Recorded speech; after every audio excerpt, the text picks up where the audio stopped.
Mirai movie review భయ్య. తేజ సజ్జా గారి last film 'Hanuman' మనం జూసుంటాం.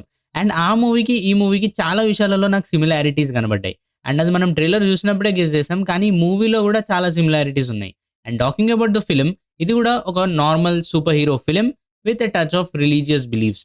సో ఇక్కడ ఈ మూవీ ఏదైతుందో అశోక టైంలో ఆయన రాసిన 9 బుక్స్ అనేటివి డిఫరెంట్ ప్లేసెస్ ఆఫ్ ది వరల్డ్‌లో భద్రపరుచుంటాయి. అండ్ ఆ బుక్స్ అనేటివి విలన్‌కి కావాలి. విలన్‌కి ఆ బుక్స్ గాని దొరికితే he can do some crazy things అన్నమాట. అండ్ దానివల్ల వరల్డ్‌కి చాలా పెద్ద ట్రబుల్ రాబోతుంది. సో ఈ ప్రాబ్లమ్ నుంచి సేవ్ జేయడానికి we need a saviour and ఆ సేవియరే మన హీరో. అండ్ ఈ హీరో విలన్ ఎలా ఆపుతాడు? అండ్ ఆ 9 బుక్స్ విలన్‌కి దొరుకుతాయా లేదా? ఒకవేళ దొరికితే ఏం జరుగుతుంది? దొరకకుండా ఏం చేశాడు? అండ్ మిరాయ్ అనే ప్లేస్ ఏంటి? అండ్ హీరో దగ్గర ఒక వెపన్ ఉంటుంది. ఆ వెపన్ సిగ్నిఫికెన్స్ ఏంటి? అండ్ ఆ వెపన్ పవర్స్ ఏంటి అనేటిదే టోటల్ ఫిల్మ్. అండ్ ఇందులో మూవీ పర్సనల్లీ చెప్పాలంటే ఫస్ట్ హాఫ్ చాలా బాగా బిల్డప్ చేసుకున్నారు.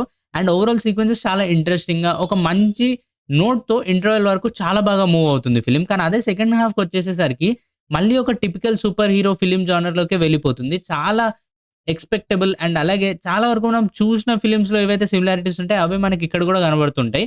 సో టిపికల్ టెంప్లేట్‌లోకి వెళ్ళిపోతుందన్నమాట. హీరో వర్సెస్ విలన్ టెంప్లేట్‌లోకి. సో అక్కడి నుంచి కొంచెం మూవీ అనేటిది డిస్కనెక్ట్ అవుతూ ఉంటుంది మనకి. అండ్ అదే కాకుండా చాలా విషయాలలో లాజిక్స్‌ని చాలా లూజ్ ఎండ్స్ వదిలేశారు. అంటే చాలా సింపుల్‌గా చూపెట్టేశారు చాలా సీక్వెన్సెస్‌ని. ఎందుకంటే ఇలాంటి మూవీస్‌లో వెపన్స్ అని, అది కూడా త్రేతాయుగం నాటి వెపన్స్ అని ఇలాంటి వాటిని మనం యూజ్ చేసుకుంటున్నప్పుడు ఆ స్ట్రగుల్ అనేటిది చూపెట్టాలి. కానీ మూవీలో ఎక్కడ కూడా అది కనబడదు. చాలా ఎమోషన్స్ అండ్ అలాగే చాలా కనెక్షన్స్ మిస్ అవుతున్నట్టు కనిపిస్తుంటాయి.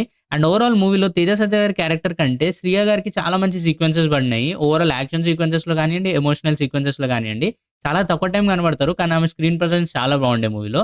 సో ఓవరాల్ మూవీ మాత్రం నాకు డీసెంట్‌గా అనిపించింది. One time watchable. కానీ ఈసారి 'హనుమాన్' క్రియేట్ చేసిన ఇంపాక్ట్ మేబీ 'మిరాయ్' క్రియేట్ చేయలేకపోవచ్చు.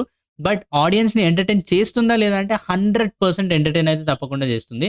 అండ్ ఒకవేళ మీకు కూడా సూపర్ హీరో ఫిల్మ్స్ గాని నచ్చినాయి అనుకుంటే మాత్రం ఈ మూవీని కూడా తప్పకుండా చూడండి.